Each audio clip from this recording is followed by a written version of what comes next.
Over the centuries, man's greatest minds have sought to answer some of the most defining questions about humanity and its purpose in the galaxy. Questions like, what's the meaning of life? 42! Are we alone in the galaxy? You do know Elvis is dead, right? No, Elvis is not dead. He just went home. What's the best film of all time?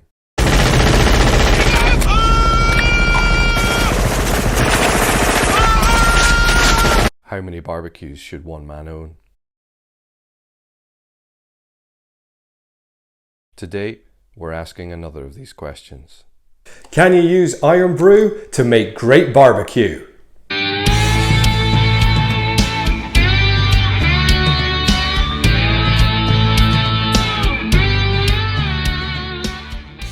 Hi everyone, I'm Johnny. Welcome back to Bad Weather Barbecue, and today we're looking at whether or not we can use Scotland's national drink to make great barbecue.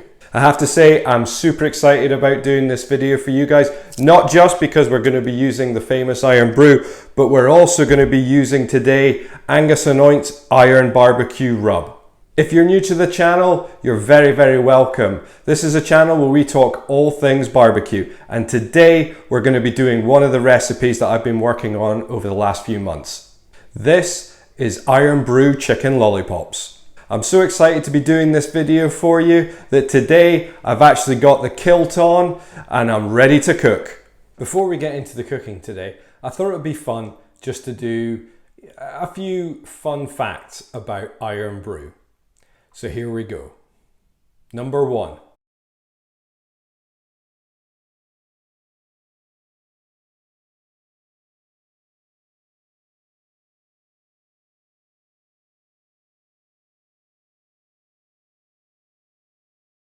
Number 2.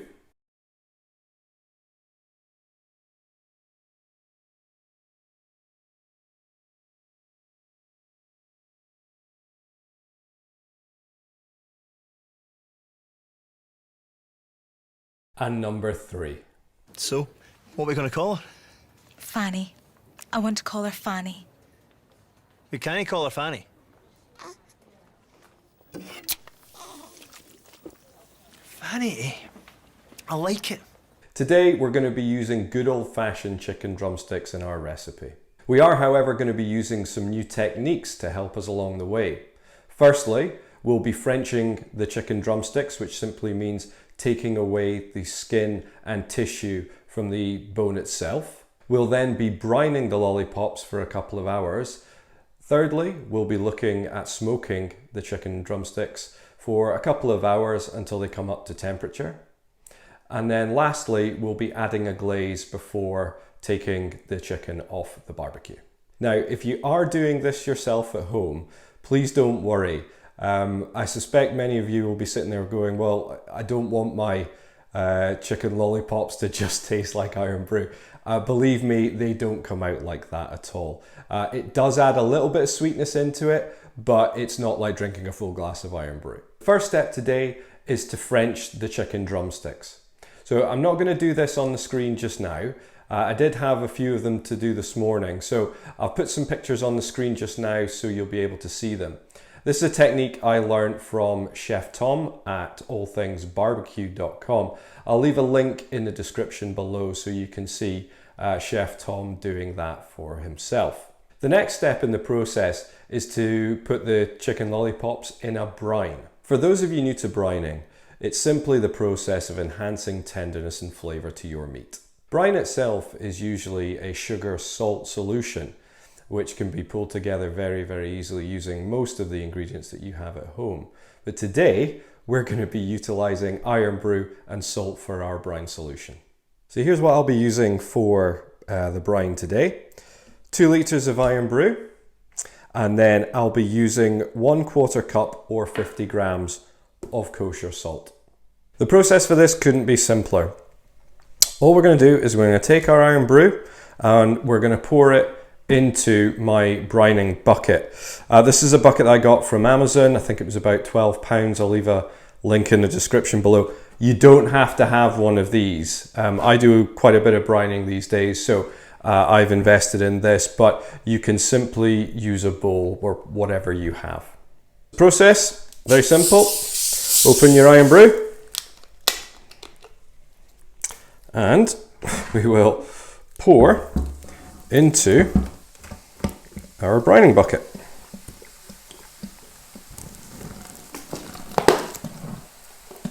Like so.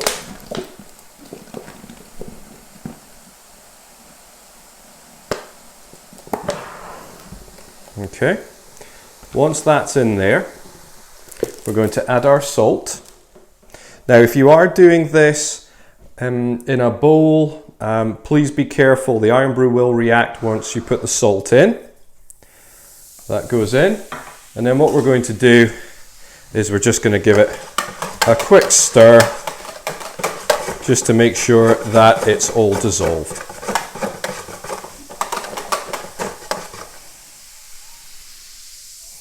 And that is your brine ready. The next step is to add our chicken lollipops into the brine. So just going to quickly do that now.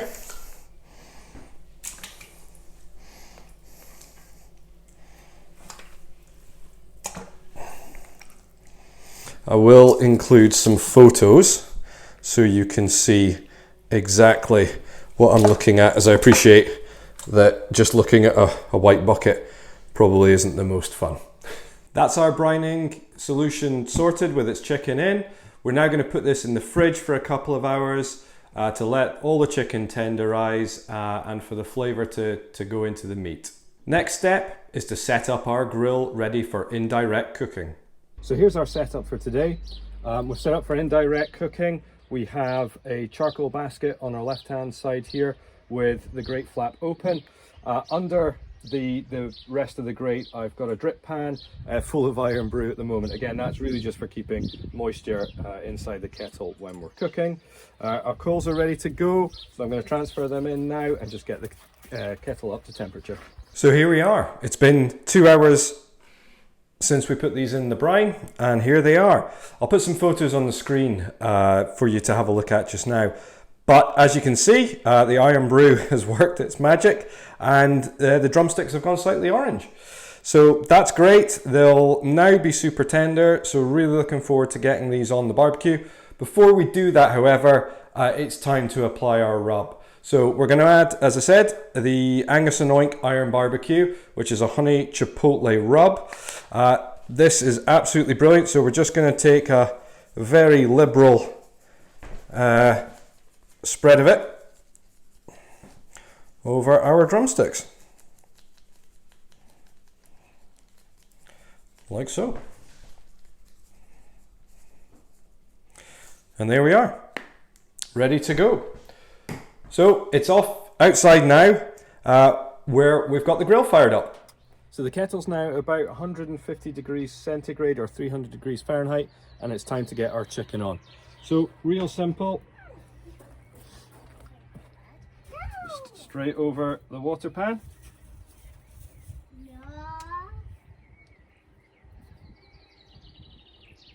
Like so. Just make sure they kind of stand up. You can lean them up against each other.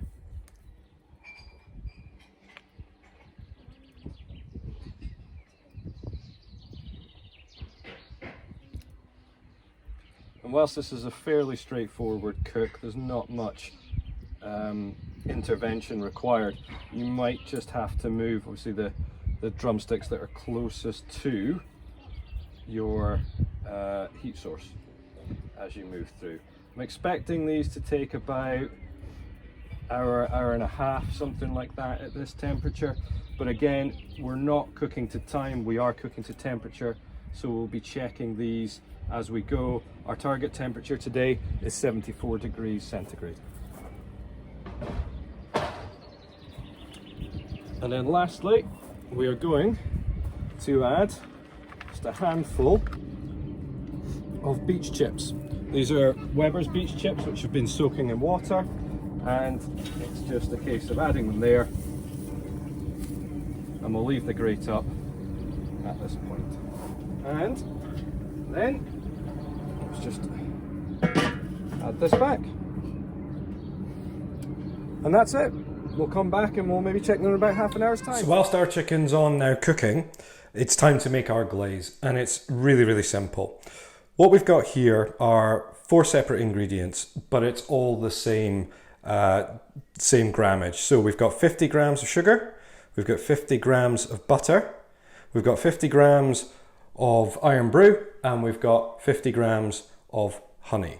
And it's simply a case of adding it all together.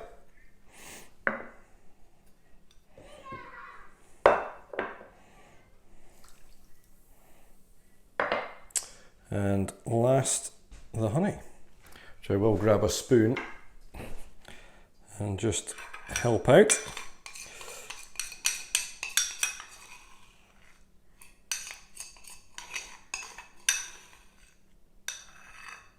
Perfect. Let's get the last of it. Okay. Now just a case of warming that up. So it's been about an hour and a quarter now, and it's time just to have a little look and see what's going on. So, you can see these are coming along nicely.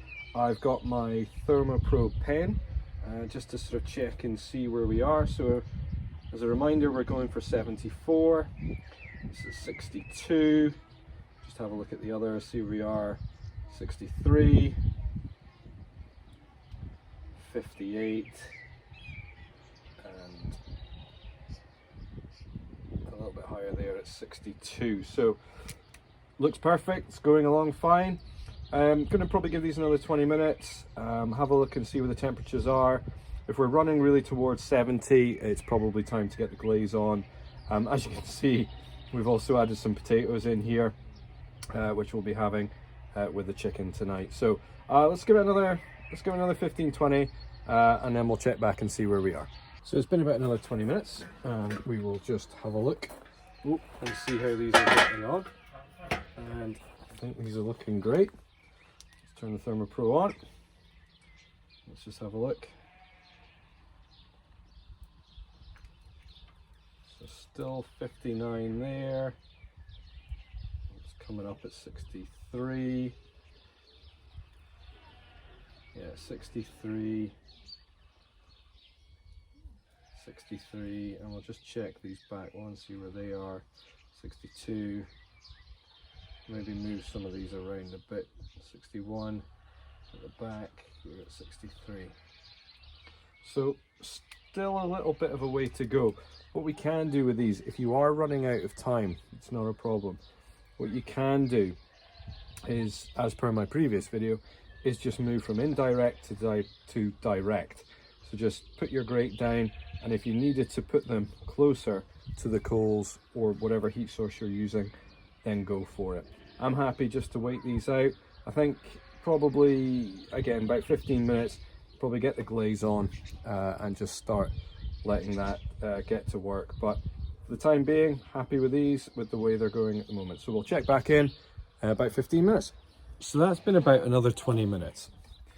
And everything is looking great on here. You'll notice that I have moved them slightly closer towards the heat, and now it's time to get our glaze on. So that is simply a process of just brushing this Irn-Bru glaze onto each of the drumsticks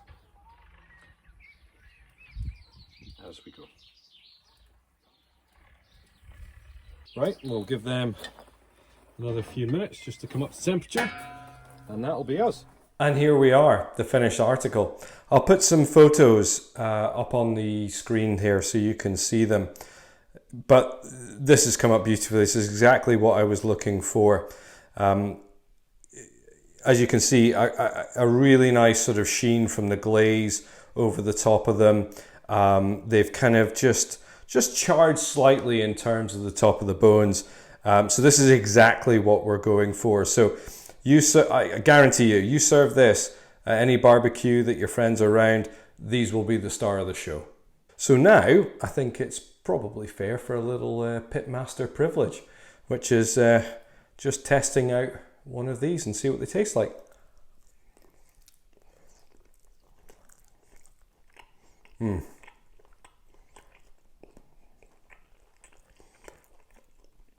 Lovely. Super tender. You're getting a little bit of sweetness off that glaze, and then just a little bit of that heat from the iron barbecue, from the Angus and Oink iron barbecue, which is fantastic. So perfectly cooked, really juicy, and as I say, very sweet with a little bit of a kick. So why don't you try this out for your next barbecue? I know there's probably been a little bit more prep time than you would normally do for your average barbecue, but believe me, it's worth doing it when you get the results like we've seen today. And if you like what you've seen today, please hit that like button. If you haven't already, please subscribe to the channel and hit that bell for future notifications. There's going to be lots of good stuff coming up over the next weeks and months, so please stick around and I'll walk you through every step of the way. Take care now, and I'll see you in the next video.